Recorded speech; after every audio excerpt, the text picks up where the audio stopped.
holding you back and troubling your marriage for Justin?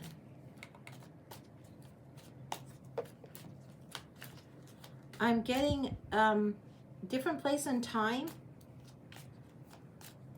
Sometimes this comes up when you feel like you're at different pacing with a person.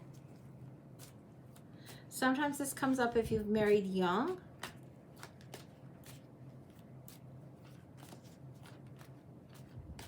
There is deep actual love, a real deep love that you have trouble trusting sometimes.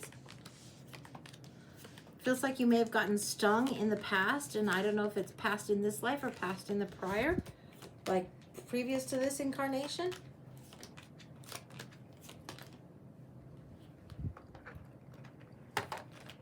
There's a finding your formula in this, a sense of being limited by time, sense of being limited in what you can do.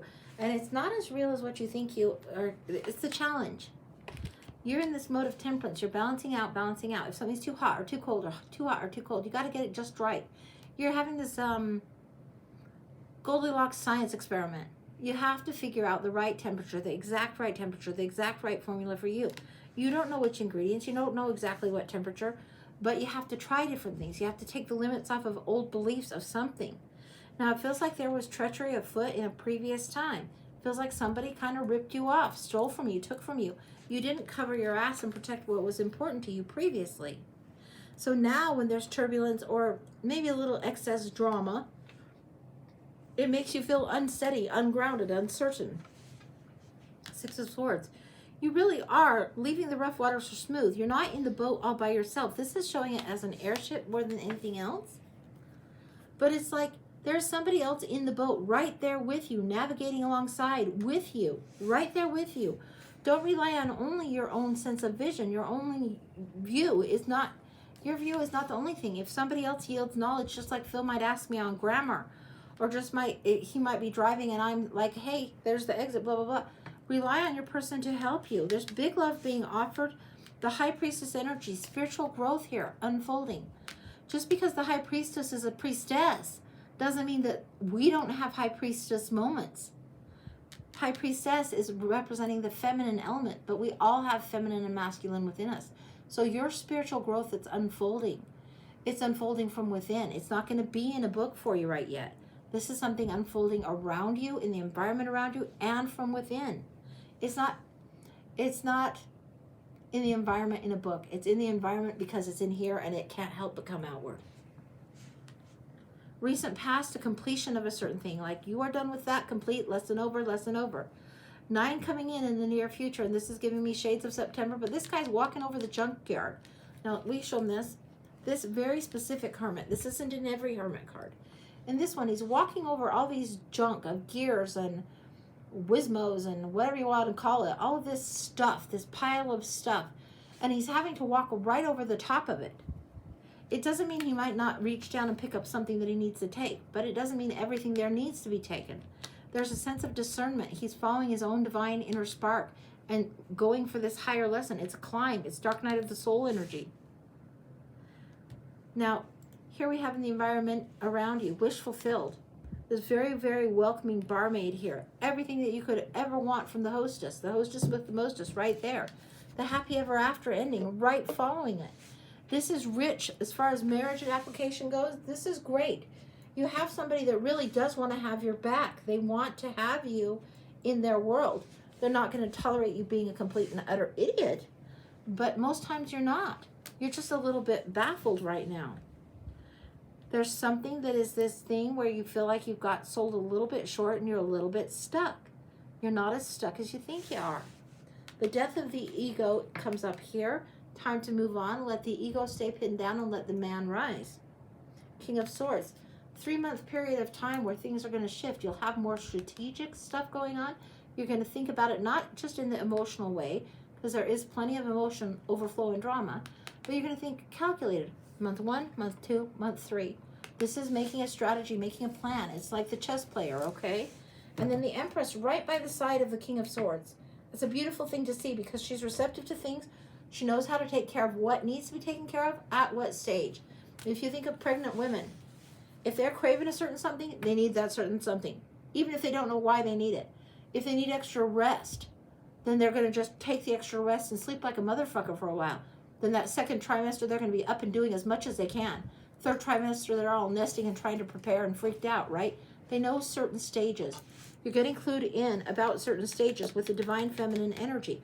Whether this is reflected because of your spouse or it's these two coming in together in cahoots and working for your advantage.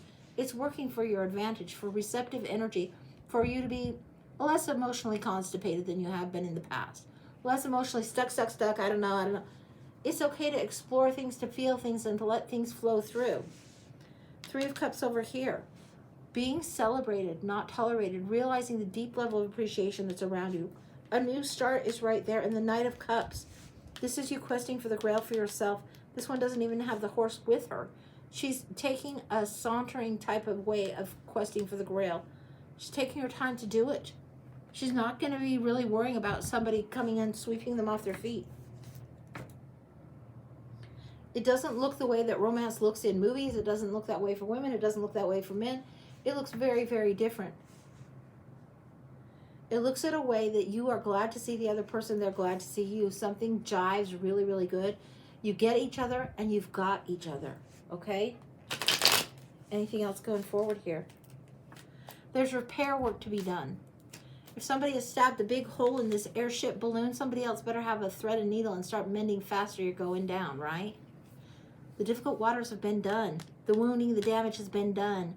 Don't focus on who's right. Start mending things. Doesn't even fucking matter who's right.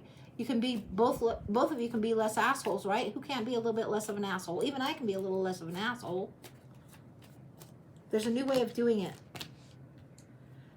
This is taking the main character energy, having the lesson, having the student energy, and moving forward towards independence and growth and checking on things periodically. Not out of a perspective of I need to be right or this needs to be absolutely blah, blah, blah, blah, blah. But that you're both taking the leading energy, you're both taking this main character energy and wanting to move forward. Anything else? 6 of Wands, there's victory on this. Huge victory. The Hierophant. The established wisdom will come through again, and there will be something in a book that rings true. It's going to cross the 9 of Cups. It's an old familiar phrase that you will have known. You belong here. You belong to the sound of the sea. This is what I'm getting. Why are we getting references? Oh, because of the Cups energy. It is definitely the sound of the sea. It's rolling in the deep. It is motion of the ocean. All the every fucking ever-loving cliches about water that apply to emotional unity. Time to get that engaged. Like activate, engage, make it so, number 1. Make it so, number 1. It's time to do this. It's time to do this. You do have the ability to ride from a higher perspective, to see things how they are, to approach the other and to keep pace with each other. It's time to do this. It's not being in competition with the other and not making them feel competition. It's doing things above the line. Doing things for the greater good because you know that ultimately it fits. Ultimately, the mending to be done can be mended, and it's stronger than the ripping apart or the damage that has been done. It's stronger than that. It can heal. Like if you cut yourself and there's scar tissue that comes. The scar might always be there, but the skin will mend itself back together stronger. And it doesn't be like, oh no, oh no, oh no. It just becomes part of the fabric that is. That's what I've got back. That's complete. Wow. Holy smokes, honey. Yeah. Big. Big, big, big. Wow, Edge. Yeah, I hope that helps. This is huge. Getting in touch with the divine feminine for a man, not easy. Not at all easy. No, no, no. Not at all. Not at all. In fact, sometimes it's a little bit scary. That's okay.